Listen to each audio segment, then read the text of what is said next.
வணக்கம். கேப்டன் தொலைக்காட்சியின் காலை செய்திகளுக்காக சுதா ராஜேஷ். முக்கிய செய்திகள். விஞ்ஞான ஊழல் செய்யும் திமுகவிற்கும் ஊழலில் உருவமான ஜெயலலிதாவிற்கும் தேர்தலில் பாடம் புகட்டுங்கள். வாக்காளர்களுக்கு தேமுதிக தலைவர் கேப்டன் விஜயகாந்த் வேண்டுகோள்.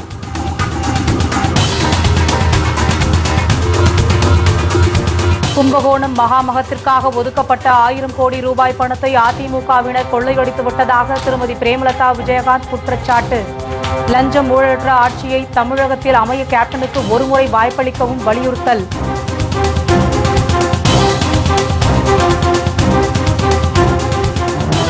சட்டம் ஒழுங்கு சீர்கெட்டுவிட்டதால் தமிழகத்தில் சாதி ஆணவ கொலைகளும் கொள்ளை நிகழ்வுகளும் அதிகரித்துவிட்டன. ஜி. ராமகிருஷ்ணன் குற்றச்சாட்டு.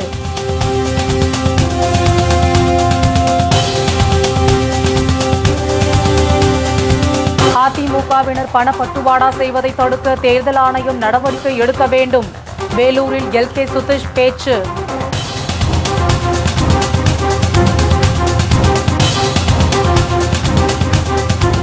நாடாளுமன்ற பட்ஜெட் கூட்டத்தொடரின் 2வது அமர்வு இன்று துவக்கம். பல்வேறு பிரச்சினைகளை எழுப்ப எதிர்க்கட்சிகள் திட்டம்.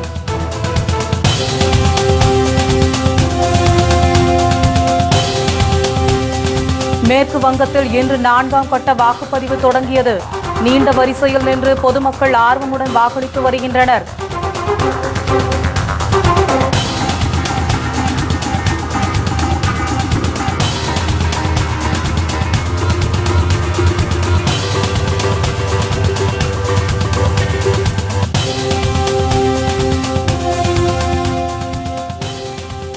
விரிவான செய்திகள்.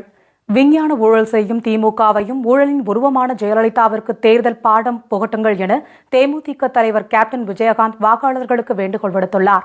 திண்டுக்கல் மாவட்டம் பழனி, ஒட்டஞ்சத்திரம், ஆத்தூர், நிலக்கோட்டை, நத்தம், திண்டுக்கல், வேடஞ்சந்தூர் ஆகிய தொகுதிகளில் போட்டியிடும் வேட்பாளர்களை ஆதரித்து வேடஞ்சந்தூரில் கேப்டன் விஜயகாந்த் பிரச்சாரம் மேற்கொண்டார். அப்போது பொதுமக்களிடம் வேட்பாளர்களை அறிமுகம் செய்து வைத்து அவர் வாக்கு சேகரித்தார். வேட்பாளர் அறிமுக கூட்டம் எஸ்ஆர்கே பாலு அவர்களை அறிமுகப்படுத்துகிற எஸ்ஆர்கே பாலு, ஏகேஎம்ஜி கார்த்திகேயன், எம் பாக்கிய செல்வராஜ், கே ராமசாமி அவர்களுக்கு முரசனத்தில் வாக்களிக்க வேண்டும். கே சந்தானம் கதிர் அருவாள் சின்னத்தில் வாக்களிப்பேர். பி ராஜமாணிக்கம் அருவாள் சுற்றில் நட்சத்திர சின்னத்தில் வாக்களிக்க வேண்டும் என்று கேட்டுக்கொள்கிறேன். பின்னர் கூட்டத்தில் பேசிய கேப்டன் விஜயகாந்த் தேமுதிக மக்கள் நல கூட்டணிக்கு என்றும் ஏறுமுகம்தான் என்றார். முதலமைச்சர் என்பவர் சட்டத்தை மதித்து மக்களை காப்பாற்ற வேண்டும் என்றும், ஆனால் தமிழக முதலமைச்சர் ஜெயலலிதா சட்டத்தை மதிக்கவில்லை என்றும் கேப்டன் குற்றம் சாட்டினார். திமுக விஞ்ஞான ரூபத்தில் ஊழல் செய்வதாகவும் ஊழலின் உருவமாக ஜெயலலிதா திகழ்வதாகவும் கேப்டன் விமர்சித்தார். முதலமைச்சருங்க சட்டத்தை மதித்து மக்களை காப்பாற்றணும். யார்கிட்ட நயவஞ்ச ஒரு கூட்டத்திலும் மக்களை காட்டுறவன் சரியான முதலமைச்சராக இருக்க முடியும். ஆனா இங்க அப்படியா இருக்கு? இல்லையே இல்லையே. இங்க யாரும் இங்க என்னென்னமோ நினைக்கிறாங்க, என்னமோ நடக்குது. இப்ப திமுகனா விஞ்ஞான ரூபத்தில் கொள்ளையடிச்சவங்க, விஞ்ஞான ரூபத்தில் ஊழலும் பண்ணியிருப்பாங்க. அவங்களை கண்டுபிடிக்க ரொம்ப கஷ்டமா, கண்டுபிடிக்கலாம். இன்னைக்கு எங்க பார்த்தாலும் அவர்கள் தொண்டர்களும் தோழர்களும் எம்எல்ஏ இங்க பாருங்க ஸ்ட்ரைக்கு வாபஸ் அவங்க. விஞ்ஞான ரூபத்தில் இவர் ஊழல் பண்ணி கொள்ளையடிச்சுக்கிட்டு இருக்காரு கலைஞர். ஜெயலலிதா வச்சீங்கன்னா கிடைக்கிறதால லபக்குன்னு முதல்ல முழுங்கும்ல, அது மாதிரி முழுங்கிட்டாங்க. லபக்குன்னு முழுங்கி போன தடவை 2 தடவை குன்கா கொடுத்து தீர்ப்பு செல்லாதுன்னு இவங்களுக்கு குமாரசாமி கொடுத்த தீர்ப்பு சரின்ட்டாங்க. அது லபக்குன்னு எல்லாம் முதல்ல அவசரமா என்ன தள்ளி கொடுத்தாங்களோ என்னவோ சொல்லிட்டாரு. நம்ம 4 நாள் 8 குமாரசாமி திருப்பி 4, 3, 7 தானே, 5 உங்களுக்கு தெரியுமா? அப்படி மாறா குமாரசாமி. தேர்தல் ஆணையம் ஒருதலைபட்சமாக செயல்படுவதை நிறுத்திக் கொள்ள வேண்டும் என்று கேப்டன் கேட்டுக்கொண்டார். ஜெயலலிதா தனது பிரச்சாரத்தின் போது கொளுத்தும் வேளில் மக்களை நிற்க அவர்களது உயிரை பறித்து வருவதாக குற்றம் சாட்டிய கேப்டன் விஜயகாந்த் வரும் தேர்தலில் தேமுதிக கூட்டணி வெற்றி பெற்று மக்கள் விரும்பும் நல்லாட்சி அமையும் என்று நம்பிக்கை தெரிவித்தார். ராஜேஷ் லக்கானி அவர்களே, ஏன் இன்னைக்கு தேர்தல் அறிக்கை 22ல உங்க கட்டுப்பாட்டில் வந்துருச்சுங்கிறது தமிழ்நாடு எதற்காக காவல்துறை எங்க வண்டியெல்லாம் நிறுத்துது? வடமதுரையிலேருந்து இங்கே பைபாஸ் ரோடு, கரூர்லேருந்து வர பைபாஸ் ரோடு, திண்டுக்கல் பைபாஸ் ரோடில் ஏன் வண்டியெல்லாம் நிறுத்துறாங்க? காவல்துறை அதிகாரிகளே ரொம்ப நீங்க ஜால்ரா அடிக்காதீங்க. காவல்துறை சும்மா ஜால்ரா அடிச்சா பாத்துங்க. என்ன ஒரு ஜால்ரா அடிக்கிற ஒரு அளவுதான், ஒரு அளவுதான், அளவுகோல். ஒவ்வொருத்தவங்களும் ஒரு அளவுகோல் இருக்கு. அந்த அளவுகளோட ஜால்ரா அடிங்க வேணான்னு சொல்ல. ஜெயலலிதாக்க ஜால்ரா அடிச்சு என்ன பண்ண போறீங்க? அதுக்காக எல்லா வண்டியும் வரவிடாதீங்க. என்ன வண்டி வந்தா என்ன, மற்ற நேரத்தில் வண்டி வந்தா என்ன விட்டுருவீங்களா? நீங்க தானே பாதுகாக்கணும். லஞ்சம் வாங்கணும் இல்லையா?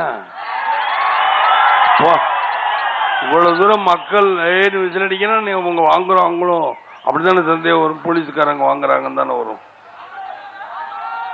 ஏனென்றால்னா இதான் உண்மை. இப்ப அதிமுக முதல்ல மாதிரி, திமுக இப்படி விஞ்ஞான நூல். அதனாலதான் இவர்கள் அதிமுக என்பது அடிதடி முதலை கட்சின்னு ஆயிடுச்சு. திமுக என்பது திருட்டு முதலை கட்சின்னு ஆயிடுச்சு. இதனைத் தொடர்ந்து மதுரையில் பிரச்சாரம் மேற்கொண்ட கேப்டன் விஜயகாந்த் மேலூர், மதுரை கிழக்கு, மதுரை வடக்கு, மதுரை மத்தியம், சோழவந்தான் ஆகிய தொகுதிகளில் போட்டியிடும் தேமுதிக கூட்டணி வேட்பாளர்களை ஆதரித்து வாக்கு சேகரித்தார். அப்போது பேசிய அவர், திமுக, அதிமுக கட்சிகளை தமிழகத்தில் இருந்து விரட்ட வேண்டும் என்றார். திமுக, அதிமுக இரண்டு கட்சிகளும் உளவுத்துறையை மட்டுமே நம்பி இருப்பதாகவும், ஆனால் மக்கள் நல்லவர்கள் பக்கம்தான் உள்ளதாகவும் அவர் தெரிவித்தார். தேமுதிக கூட்டணியில் உள்ள தலைவர்கள் அனைவரும் நேர்மையானவர்கள் என்று கேப்டன் விஜயகாந்த் கூறினார். 19 இங்க வந்து நான் மதுரையில இருந்து பதவி எடுத்துக்கிறேன் இல்லையான்னு பாருங்க. நிச்சயமாக மதுரை தான் பதவி விட. ஆனா தமிழ்நாட்டு மக்களுக்குள்ள விரோதிகளை கூட மன்னித்து விட துரோகிகளை நீக்க மாட்டார்கள் என்பது மட்டும் உண்மை இல்லையா? தெய்வத்தோடைய மக்களோடையும் என்னுடைய கூட்டணி தொடரும். அந்த தெய்வம் தெய்வம் மக்களின் ரூபத்தில் இந்த கூட்டணி. அதிமுக திமுக வந்து ரெண்டுமே உளவுத்துறை ஆட்சிகளை, உளவுத்துறை போலீஸை நம்பிதான் இருக்கு. ஆனால் எனக்கு மக்கள் தான் உளவு சொல்லும் துறை. எங்கள் கூட்டணிக்கு எல்லாம் மக்கள் தான் உளவு சொல்லும் துறை. தொண்டர் தான் எங்கள் கண்கள். இந்த ஆட்சி வெளிப்படையான ஆட்சி. மக்களுக்கு எங்களுக்கும் இடைவெளியே இருக்காது என்பதை தெரிவித்துக் கொள்கிறேன். கேப்டன் விஜயகாந்த் தலைமையில் லஞ்சம் ஊழலற்ற ஆட்சி தமிழகத்தில் அமையும் என்று திருமதி பிரேமலதா விஜயகாந்த் உறுதியளித்துள்ளார். கும்பகோணத்தில் தேமுதிக வேட்பாளர் பரமசிவத்தை ஆதரித்து பிரச்சாரம் செய்த திருமதி பிரேமலதா விஜயகாந்த், கும்பகோணத்தில் நடந்த தீ விபத்து போது பாதிக்கப்பட்டவர்களை முதலில் நேரில் சந்தித்து ஆறுதல் தெரிவித்தவர் கேப்டன் விஜயகாந்த் என்று கூறினார். கேப்டன் தலைமையில் ஆட்சி மலர்ந்தால் விவசாய மக்களின் வாழ்க்கை தரத்தை உயர்த்தப்படும் என்றும், விவசாய கடன் ரத்து செய்யப்படும் என்றும், படிக்காத இளைஞர்களுக்கு வேலை வாய்ப்பு வழங்கப்படும் என்றும் திருமதி பிரேமலதா விஜயகாந்த் உறுதியளித்தார். இங்க கும்பகோணம் தீ விபத்து நடந்த பொழுது முதல் ஆளாக வந்து சந்தித்தது நமது தலைவர் கேப்டன் அவர்கள்தான். அனைத்து குடும்பங்களுக்கும் நேரடியாக சென்று ஆறுதல் கூறி அனைத்து மக்களுக்கும் தன்னாலான உதவியையும் செய்த ஒரே தலைவர் நமது கேப்டன் அவர்கள்தான் இன்றைக்கு வரைக்குமே. இந்த விவசாயிகள் அதிகமாக வாழ்ற பகுதி. இங்க விவசாயத்திற்குரிய எந்த வித முன்னேற்பாடுமே இங்க கிடையாது. தூர்வாரப்படல, விவசாயத்திற்கு வேண்டிய பொருட்களுக்கு விலை கிடைக்கல. அதே போல முப்போகம் விளையும் விளைச்சல் கிடையாது. மும்முனை கரண்ட் இல்லை. இன்னைக்கு விவசாயிகள் கடனுக்கு தள்ளப்பட்டு இருக்கக்கூடிய நிலைமை தமிழ்நாட்டில் இருக்கு. இந்த நிலைகள் அத்தனையுமே நாம மாற்றி உறுதியாக நமது கேப்டன் அவர்கள் விவசாயிகளுக்கு உற்ற தோழராக, நண்பராக, பாதுகாவலராக இருந்து அனைத்து மக்களுடைய வாழ்க்கை தரத்தை உயர்த்த வேண்டும் அப்படின்றதுதான் நம்மளுடைய எண்ணம் என்பதை இந்த நேரத்தில் நான் தெரிவிச்சுக்கிறேன். அதே போல விவசாயிகளுடைய கடன் ரத்து செய்யப்படும். மும்முனை கரண்ட் உங்களுக்கு வழங்கப்படும். நேரடி கொள்முதல் விலையை நிச்சயமாக அரசாங்கமே பிக்ஸ் பண்ணி விவசாயிகள் கிட்ட இருந்து பொருட்களை வாங்கி நாங்களே விநியோகம் செய்வோம். எல்லா விவசாய மக்களும் வாழ்ந்ததாக ஒரு சரித்திரத்தை உருவாக்குவோம். அது மட்டும் இல்ல, படிக்காத இளைஞர்களுக்கு வேலை வாய்ப்பு, 25 லட்சம் பெண்களுக்கு வேலை வாய்ப்பு, அடிப்படை வசதிகள் தேவைகளை முன்னேற்றி இந்த பகுதியில் இருக்கிற எல்லாவற்றையும் முன்னேற்றுவதுதான் கேப்டனுடைய லட்சியம் என்பதை இந்த நேரத்தில் உங்க எல்லாருக்கும் நான் சொல்றேன். மாடல் கும்பகோணம் மகாமகத்தை முன்னிட்டு ஒதுக்கப்பட்ட 1000 கோடி ரூபாய் பணத்தை அதிமுகவினர் கொள்ளையடித்து விட்டதாக குற்றம் சாட்டிய அவர் வரும் தேர்தலில் திமுக அதிமுகவை அகற்றி கேப்டன் தலைமையில் லஞ்ச ஊழலற்ற ஆட்சி தமிழகத்தில் அமையும் என்று நம்பிக்கை தெரிவித்தார். கும்பகோணம் மகாமகம் நடந்துச்சு, 1000 கோடி ரூபாய் ஒதுக்குனாங்க. ஆனா ஏதாவது ஒரு சுத்தம் கும்பகோணம் வார்டுல எங்கேயாவது நம்ம பார்க்க முடியுதா? எல்லா வார்டுலயும் குப்பை கூலங்கள், சாக்கடை தான். எந்த விதமான முன்னேற்றமோ எந்த விதமான டெவலப்மெண்ட்டோ கிடையாது. ஒரே ஒரு டெவலப்மெண்ட் தான், எங்க பார்த்தாலும் ப்ளீச்சிங் பவுடரா கொட்டி வச்சிருக்கிறாங்க. கேட்டா சுத்தப்படுத்துறோம் கிலோ கணக்கா கொண்டு வந்து ப்ளீச்சிங் பவுடரை கொட்டிட்டா நம்ம ஆளுங்களுக்கு நகரத்தையே சுத்தம் பண்ணிட்ட மாதிரி ஒரு ஞாபகம். அதனால குளத்தை சுத்தி போய் பாருங்க, வெறும் ப்ளீச்சிங் பவுடர் தான் இருக்குது, வேற ஒன்றும் கிடையாது. கேட்டா சுத்தப்படுத்தணும். இதுக்கு 1000 கோடி ரூபாய் ஒதுக்கி இருக்காங்க. ப்ளீச்சிங் பவுடர் போறதுக்கு 1000 கோடி தேவையா? அப்ப எங்க போகுது அந்த கோடிகள் என்பது மக்களாகிய நீங்கள் நினைச்சு பார்க்கணும். இதுல எல்லாம் திருடுறதான் தேர்தல் நேரம் வர்றப்போ ஓட்டுக்கு காசு கொடுக்கிறோம் சொல்லி மக்களை ஏமாத்திக்கிட்டு இருக்காங்க. உறுதியாக இந்த முறை ஆண்ட கட்சிகளான திமுக அதிமுக 2 கட்சிகளையும் தமிழ்நாட்டை விட்டு அகற்றி கேப்டனுடைய தலைமையில லஞ்சம் ஊழலுக்கு அப்பாற்பட்டு ஒரு நேர்மையான ஒரு அரசியலை, நேர்மையான ஒரு மக்கள் ஆட்சியை நாம கொண்டு வர நீங்கள் அனைவருமே நல்லபடியாக சிந்திச்சு கேப்டன் தலைமையிலான இந்த ஆட்சிக்கு நீங்க எல்லோருமே உறுதுணையாக இருந்து ஒரு மாற்றத்தை தரணும்னு சொல்லி கேட்டுக்கிறேன். மயிலாடுதுறை தேமுதிக வேட்பாளர் அருட்செல்வனை ஆதரித்து குத்தாலத்தில் பிரச்சாரம் செய்த அவர் கேப்டன் தலைமையில் ஆட்சி அமைந்தால் மயிலாடுதுறையை தனி மாவட்டமாக அறிவிக்கப்படும் என்றார். 50 ஆண்டுகளில் திமுக அதிமுக செய்யாததை 5 ஆண்டுகளில் கேப்டன் விஜயகாந்த் செய்வார் என்றும் அவர் உறுதியளித்தார். மேலும் ஓட்டுக்கு பணம் கொடுக்க வருபவர்களை அடித்து விரட்டி அடியுங்கள் என்று திருமதி பிரேமலதா விஜயகாந்த் ஆவேசமாக தெரிவித்தார். நமது வெற்றி வேட்பாளர் திரு அருட்செல்வன் அவர்கள் வெற்றி பெற்று வந்தவுடன் இந்த முறை உங்களுக்கு தரப்போற முதல் வாக்குறுதி மயிலாடுதுறை தலைநகராக கொண்ட தனி மாவட்டமாக இந்த மயிலாடுதுறையை உறுதியாக நாம கொண்டு வருவோம். இதுவரைக்கும் அதிமுக திமுக போன்ற பல கட்சிகள் இங்க இருந்தாலும் இந்த கோரிக்கை பல ஆண்டுகளாக மக்களால் வைக்கப்பட்டு இதுவரைக்கும் அந்த கோரிக்கை நிறைவேற்றப்படல. அதனால உறுதியாக நிச்சயமா சொல்றேன், இந்த முறை நமது வேட்பாளர் வெற்றி பெற்றவுடன் மயிலாடுதுறையை நிச்சயமாக தனி மாவட்டம் என்று உறுதியாக அறிவிக்கப்படும் என்கின்ற வாக்குறுதியை இந்த நேரத்தில் உங்க அனைவருக்குமே இந்த நேரத்தில் நான் சொல்றேன். மயிலாடுதுறையின் சட்டமன்ற உறுப்பினர் நமது வெற்றி வேட்பாளர் அருட்செல்வன் அவர்களுக்கு முரசு முரசு முரசு என்ற முரசு சின்னத்தில் ஒரு மாபெரும் வெற்றியை நீங்க எல்லாரும் தரணும். ஏன்னா அவர் ஏற்கனவே இதே சட்டமன்ற தொகுதியில உறுப்பினராக சட்டமன்றத்தில் எம்எல்ஏவாக இருந்து மயிலாடுதுறைக்காக சிறந்த முறையில பணியாற்றி இந்த தொகுதியை மேம்படுத்த எல்லா விதத்திலுமே மக்களுக்காக உழைத்துக் கொண்டிருக்கிறார். சீர்காழி தேமுதிக வேட்பாளர் உமாநாத்தை ஆதரித்து சீர்காழி மற்றும் கொள்ளிடத்தில் பிரச்சாரம் மேற்கொண்ட திருமதி பிரேமலதா விஜயகாந்த் திருவாரூர் திருட்டு கும்பலிடமிருந்தும் மன்னார்குடி மாஃபியாக்களிடமிருந்தும் தமிழகத்தை மீட்டெடுக்க வேண்டும் என்றார்.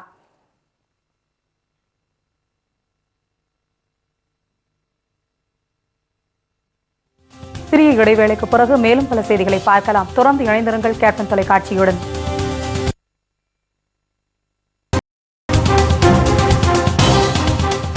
செய்திகள் தொடர்கின்றன.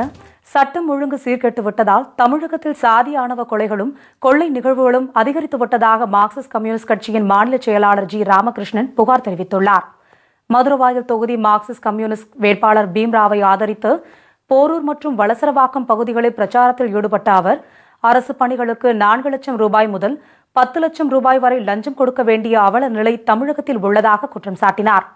மேலும் ஆளும் கட்சியின் குறைகளை தட்டி கேட்கும் தைரியம் கொண்ட கேப்டன் விஜயகாந்த் தலைமையிலான மக்கள் நல கூட்டணிக்கு கல்லூரி மாணவர்கள் உள்ளிட்ட இளம் தலைமுறையினரும் வாக்களிக்க விருப்பம் தெரிவித்துள்ளதாக ஜி ராமகிருஷ்ணன் அப்போது பெருமிதம் தெரிவித்தார். கேட்க விரும்புகிறேன், தமிழகத்திலே அண்ணா திராவிட முன்னேற்ற ஆட்சி நடைபெறுகிற போது என்ன தெரியுமா? கண்டக்டர் வேலை வேணுமா? 4 லட்சம் கொடுக்கணும். டிரைவர் வேலை வேணுமா 4 லட்சம் கொடுக்கணும். ஓட்டுநர் வேலை, அங்கே மெக்கானிக்க வேலை வேண்டுமா 4 லட்சம் கொடுக்கணும். கல்லூரிகளில் பேராசிரியர் வேலையா 60 லட்சம் கொடுக்கணும். துணைவேந்தர் வேலையா 10 கோடி கொடுக்கணும். நீங்க யாராவது தலைமைச் செயலகத்துக்கு போனீங்கன்னு சொன்னா அந்த அமைச்சருடைய அலுவலகத்து வேலையில பட்டியல் போட்டு வச்சிருக்கிற மாதிரி கண்டக்டர் வேலையா, டிரைவர் வேலையா, மெக்கானிக் வேலையா, பேராசிரியர் வேலையா, துணைவேந்தர் வேலையா, இந்த ஊழல் ஆட்சி தொடர வேண்டுமா? அனுமதிக்க முடியுமா? காசு கொடுத்தாலும் வேலையை சொல்லக்கூடிய அளவுக்கு ஊழல் தலைக்கேறி இருக்கிற போது இங்கே தேமுதிக மக்கள் கூட்டணி தமிழ் மாநில காங்கிரஸ் சார்பாக சொல்கிறேன், ஒரு நேர்மையான ஆட்சி வேண்டும் என்று சொன்னால் தமிழகத்திலே தேசிய முற்போக்கு திராவிட கழக தலைவர் கேப்டன் விஜயகாந்த் அவர்கள் தலைமையில் ஆட்சி அமைந்தால்தான் ஒரு நேர்மையான ஆட்சி, வெளிப்படை தன்மை கொண்ட ஆட்சி என்று வருகிற போது நண்பர்களே, இன்று தமிழகத்திலே சட்டம் ஒழுங்கை பற்றி அம்மையார் ஜெயலலிதா பேச மறுக்கிறார். கொலைகள் எண்ணிக்கை அதிகரித்து வந்திருக்கிறது, கொள்ளை எண்ணிக்கை அதிகரித்து வந்திருக்கிறது, வழிப்பறி எண்ணிக்கை அதிகரித்து வருகிறது, சாதி ஆணவ அதிகரித்து வருகிறது. இத்தகைய கொலை நடைபெறுகிறது, கொள்ளை நடைபெறுகிறது, வழிப்பறி நடைபெறுகிறது, சாதி ஆணவ நடைபெறுகிறது. சட்டம் ஒழுங்கை சரியாக பராமரிப்பதற்காக தமிழகத்திலே அந்த சாதி ஆணவங்களை தடுத்து நிறுத்துவதற்காக நமது அணியின் சார்பாக சொல்லுகிறோம். நாம் ஆட்சிக்கு வருகின்ற போது அங்கே சாதி ஆணவங்களை தடுப்பதற்கு தனியாக சட்டம் கொண்டு வருவோம் என்று நாம் வாக்குறுதி அளிக்கிறோம். இதனைத் தொடர்ந்து 1000 விளக்கு தொகுதியில் மதிமுக வேட்பாளர் ரச்சன் அம்பிகாபதியை ஆதரித்து பிரச்சாரத்தில் ஈடுபட்ட ராமகிருஷ்ணன் தமிழகத்தில் கேப்டன் விஜயகாந்த் தலைமையில் கூட்டணி ஆட்சி அமைவது உறுதி என தெரிவித்தார். தொடர்ந்து விருகம்பாக்கம் தொகுதி தேமுதிக வேட்பாளர் பார்த்தசாரதியை ஆதரித்து போரூரில் வாக்கு சேகரிப்பில் ஈடுபட்ட ராமகிருஷ்ணன் திமுக, அதிமுக கட்சிகள் ஒப்பந்த அடிப்படையில் ஊழல் செய்வதாக குற்றம் சாட்டினார். இந்த இரண்டு கட்சிகள் ரெண்டு பேருக்கும் ஒரு எழுதுப்படாத ஒப்பந்தம், ஒரு பேட்டையில 2 திருடங்க ஒன்னா சேர்ற மாதிரி 2 பேரும் ஒன்னா சேர்ந்து இருக்கிறாங்க. என்ன ஒப்பந்தம் தெரியுங்களா? கலைஞர் ஜெயலலிதா சொல்றாரு, அவங்க ஜெயலலிதாவுக்கு ஏன் ஊழலை பத்தி நீ பேசாத, ஓ ஊழலை பத்தி நான் பேச மாட்டேன். அதான் நடக்குது. இப்ப என்ன செய்யறாங்க? அவங்க அரசியல் பேசல, கதாநாயக சேவை பண்றாங்க. பொதுக்கூட்டத்தில் மக்களுக்கு சம்பந்தம் இல்லாத பிரச்சனை பேசுறாங்க. நான் உங்களை கேட்டுக்கொள்ள விரும்புகிறேன், தமிழகத்தில் இயற்கை வளம் கொள்ளை போகிறது, ஆட்சி வளம் கொள்ளை போகிறது, காடு வளம் கொள்ளை போகிறது, இயற்கை வளமான கிரகணம் கொள்ளை போகிறது. நாங்கள் வாக்குகளை பற்றி ஆட்சிக்கு வருவதால் கொள்ளையடிப்பதற்கு அனுமதிக்க முடியுமா? கோடி கோடியை கொள்ளையடிப்பதற்கு அனுமதிக்க முடியுமா? தமிழகத்திலே கடந்த 50 ஆண்டு காலமாக திமுக, அதிமுக ஆட்சியில் விடிய மக்கள் சந்திக்க வைக்கிறார்கள். இந்த 20 வருஷத்துக்கு முடிவெடுக்க வேண்டும்.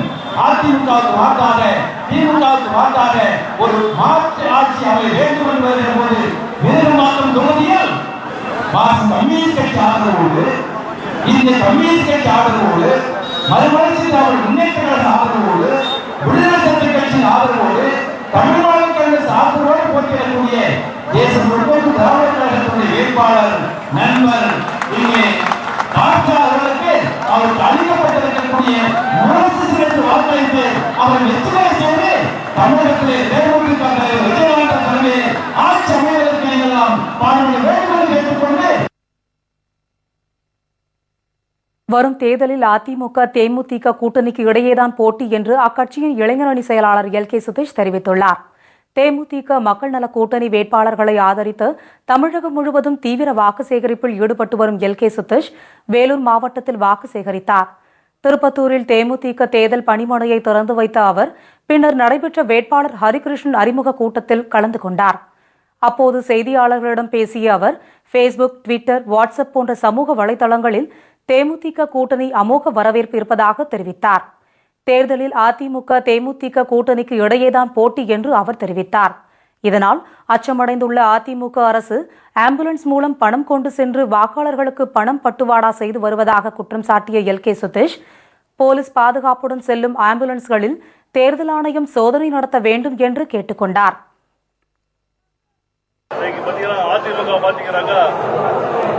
பயம் வந்துட்டு அவங்களுக்கு இன்னைக்கு போட்டி பார்த்தீங்கன்னாங்க எங்களுக்கும் அதிமுக தான். திமுக வந்து இன்னைக்கு குறைவுலே கிடையாது. இன்னைக்கு போட்டின்னு பார்த்தாக்கா அதிமுகவுக்கும் தேமுதிக தான். இன்னைக்கு இளைஞர்கள் பார்த்தீங்கன்னா ஃபேஸ்புக்கு, ட்விட்டர், வாட்ஸ்அப்பில் பார்த்தீங்கன்னாக்கா எங்களுடைய கூட்டணிக்கு அமோக வரவேற்பு இருக்காங்க. அரசு பணத்தை நம்பியிருக்காங்க. 2 நாள் முன்னாடி பார்த்தீங்கன்னாக்கா 108 ஆம்புலன்ஸ் மூலியமாக ரூபாய் 5 கோடி ரூபாவும் அதில் வந்து கவுண்டிங் மிஷினும் எடுத்து போயிருக்காங்க. அந்த வண்டிக்கு முன்னாடி பார்த்தீங்கன்னா ஒரு போலீஸ் வண்டியும் பின்னாடி ஒரு போலீஸ் வண்டியும் போகுது. எனக்கு சந்தேகமாக இருக்கு, 108 ஆம்புலன்ஸ் போனால் தனியாக போனாக்கா அதில் பேசிட்டு இருப்பாங்க, அதுக்கு முன்னாடி ஒரு போலீஸ் வண்டி போனால் கண்டிப்பாக அதில் அதிமுக பணம் போகுது. அதுக்காக போலீஸ் துறையும் சரி எலெக்ஷன் ஆஃபீஸும் சரி கண்டிப்பாக அந்த வண்டியை சோதனையிடம் கேட்டுக்கொள்கிறேன். இதைத் தொடர்ந்து ஜோலார்பேட்டையில் தேர்தல் அலுவலகத்தை திறந்து வைத்து தேமுதிக வேட்பாளர் பயாஸ் பாஷாவை கூட்டணி கட்சி நிர்வாகிகளிடம் அறிமுகம் செய்து வைத்தார். பின்னர் நடைபெற்ற ஆலோசனைக் கூட்டத்தில் கலந்து கொண்ட அவர், வரும் தேர்தலில் தேமுதிக வேட்பாளரை வெற்றி பெறச் செய்ய கூட்டணி கட்சி நிர்வாகிகள் அனைவரும் பாடுபட வேண்டும் என்று கேட்டுக் கொண்டார். பின்னர் ஆம்பூர் சென்ற LK சுதீஷ் தேமுதிக சட்டமன்ற உறுப்பினர் வாசுவின் அறிமுக கூட்டத்தில் கலந்து கொண்டு உரையாற்றினார். தமிழ்நாட்டின் முதன்முறையாக கூட்டணி ஆட்சி அமைய இருப்பதாக தெரிவித்தார். நம்முடைய கட்சி தலைவர்கள் 6 தலைவர்கிட்டும் நான் வந்து வாக்கு கொடுத்துருக்கேன். இந்த 13 தொகுதியும் வெற்றி செய்ய வேண்டியது என்னோட கடமை, என்னோட பொறுப்பு. உங்க சார்பில் நான் அவங்களுக்கு வாக்கு கொடுத்துருக்கானு, உங்க மேல நம்பிக்கை கொடுத்துருக்கானு.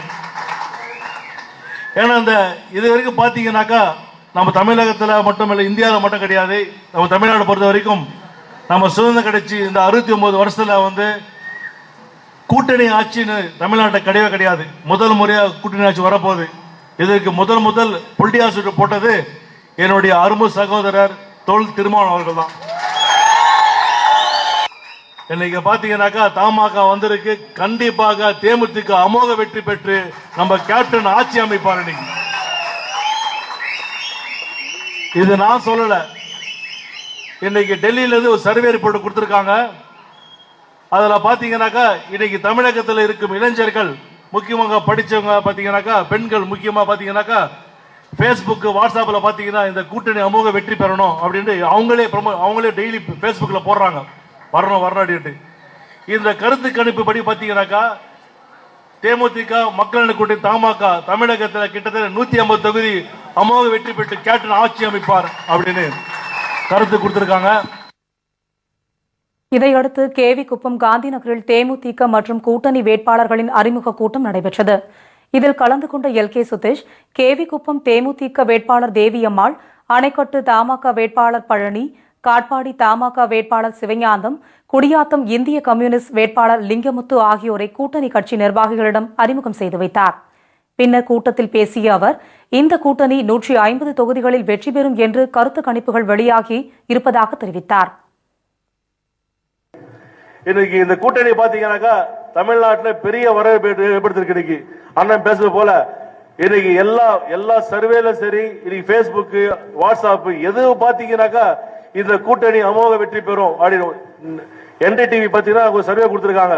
தேமுதிக மக்கள் கூட்டணி தமாக தமிழகத்துல கிட்டத்தட்ட 150 தொகுதி வெற்றி பெற்று அமோக வெற்றி பெறும் கருத்து கூறியிருக்காங்க.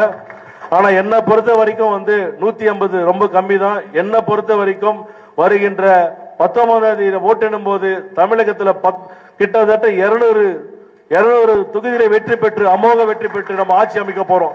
இது கூட்டணி ஆட்சி கண்டிப்பாக நடக்க போகுது இன்னைக்கு. இதனையடுத்து ராணிப்பேட்டை தொகுதியில் போட்டியிடும் தேமுதிக வேட்பாளர் நித்யானந்தனை ஆதரித்து மேல்விசாரத்தில் நடைபெற்ற தேர்தல் பிரச்சார பொதுக்கூட்டத்தில் பேசிய LK சுதீஷ், இஸ்லாமியர்களுக்கு நெருக்கமாக இருக்கக்கூடிய ஒரே தலைவர் கேப்டன் விஜயகாந்த் என்றும், கேப்டன் முதலமைச்சரானால் இஸ்லாமியர்களுக்கு பல்வேறு சலுகைகளை பெற்றுத் தருவார் என்றும் கூறினார். திமுக அதிமுக பாத்தீங்கன்னாக்கா இஸ்லாமியர்களுக்கு ஒரு கட்சி சேர்ந்து தொகுதி கொடுப்பாங்க. ஆனா நாங்க வந்து அப்படிலாம் பார்க்க மாட்டோம்.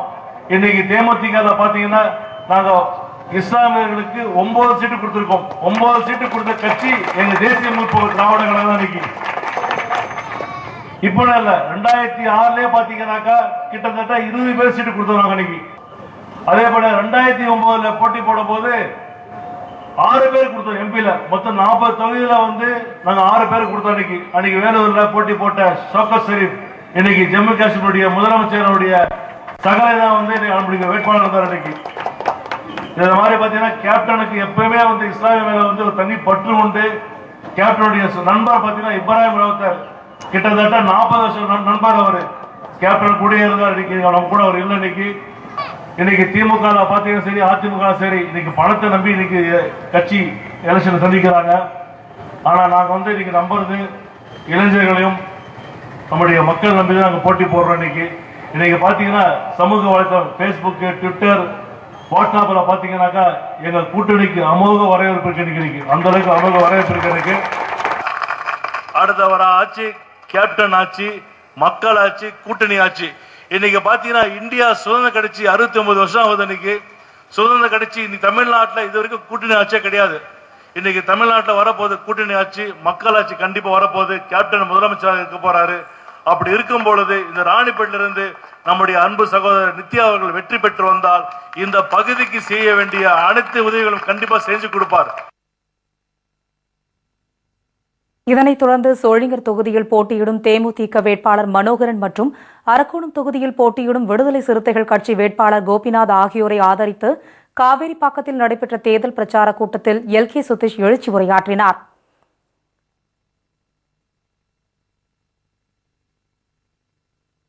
நாடாளுமன்ற பட்ஜெட் கூட்டத்தொடரின் 2வது அமர்வு இன்று தொடங்குகிறது. இந்த கூட்டத்தொடரில் பினாமி பண பரிவர்த்தனை திருத்தச் சட்டம், சாட்சியங்கள் பாதுகாப்பு திருத்தச் சட்டம் உள்ளிட்ட முக்கிய மசோதாக்களை நிறைவேற்ற மத்திய அரசு திட்டமிட்டுள்ளது. ஏற்கனவே உத்தரகாண்ட் விவகாரம் தொடர்பாக மத்திய அரசு மீது கண்டனம் தீர்மானம் கொண்டுவர காங்கிரஸ் கட்சி நாடாளுமன்ற இரு அவைகளிலும் நோட்டீஸ் கொடுக்கப்பட்டுள்ளது.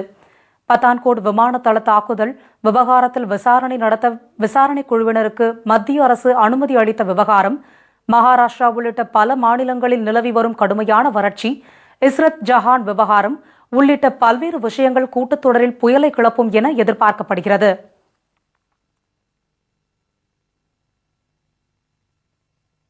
மேற்குவங்க சட்டமன்றத்திற்கான 4ஆம் கட்ட வாக்குப்பதிவு துவங்கியுள்ளது. மேற்கு வங்கத்தில் 6 கட்டங்களாக வாக்குப்பதிவு நடைபெறும் என தேர்தல் ஆணையம் அறிவித்தது. அதன்படி 3 கட்ட வாக்குப்பதிவு நடந்து முடிந்தது. இந்நிலையில் 4ஆம் கட்டமாக இன்று 49 தொகுதிகளுக்கான வாக்குப்பதிவு துவங்கி நடைபெற்று வருகிறது. பலத்த பாதுகாப்பிற்கு மத்தியில் மக்கள் நீண்ட வரிசையில் நின்று வாக்களித்து வருகின்றனர். சுமார் 1,08,00,000 பேர் இத்தேர்தலில் வாக்களிக்க உள்ளனர். இந்த தேர்தலில் 40 பெண்கள் உட்பட 345 பேர் போட்டியிடுகின்றனர். மொத்தம் 12,500 வாக்குச்சாவடிகள் அமைக்கப்பட்டுள்ளன. இந்த தேர்தலுக்கான முன்னெப்போதும் இல்லாத அளவுக்கு பாதுகாப்பு ஏற்பாடுகள் செய்யப்பட்டுள்ளன. வாக்குச்சாவடிகளில் மத்திய ஆயுதப்படைகள் உட்பட 90,000 பாதுகாப்பு படை வீரர்கள் குவிக்கப்பட்டுள்ளனர்.